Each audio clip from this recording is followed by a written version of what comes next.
സുരക്ഷയില്ലാതെ European ഡ്രൈവർമാരുടെ വ്യക്തിഗത വിവരങ്ങൾ യുഎസിലേക്ക് കൈമാറ്റം ചെയ്ത കേസിൽ ടാക്സി സേവന കമ്പനിയായ ഊബറിന് 290 ദശലക്ഷം യൂറോ, അതായത് 2715 കോടി ഇന്ത്യൻ രൂപ പിഴ.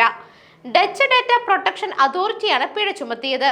ടാക്സി ലൈസൻസുകൾ, ലൊക്കേഷൻ ഡാറ്റ, ഫോട്ടോകൾ, പേയ്മെന്റ് വിശദാംശങ്ങൾ, തിരിച്ചറിയൽ രേഖകൾ, ഡ്രൈവർമാരുടെ മെഡിക്കൽ ഡാറ്റ എന്നിവയുൾപ്പെടെ നിർണായക വിവരങ്ങൾ ഊബർ ശേഖരിച്ചതായി DPA പറഞ്ഞു.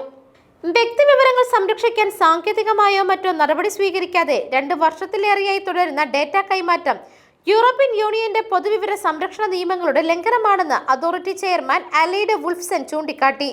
ഡേറ്റ കൈമാറ്റം ചെയ്യാൻ യുഎസും യൂറോപ്യൻ കമ്മീഷനും ചേർന്ന് രൂപകൽപ്പന ചെയ്ത പ്രൈവസി ഷീൽഡ് ചട്ടം അസാധുവാണെന്ന് 2020 യൂറോപ്യൻ യൂണിയൻ കോടതി വിധിച്ചിരുന്നു. എന്നാൽ തീരുമാനം തെറ്റാണെന്നും നീതിക്ക് നിരക്കാത്തതാണെന്നും അപ്പീൽ നൽകുമെന്നും ഊബർ പ്രതികരിച്ചിട്ടുണ്ട്. News desk മെഗ്നവിഷൻ.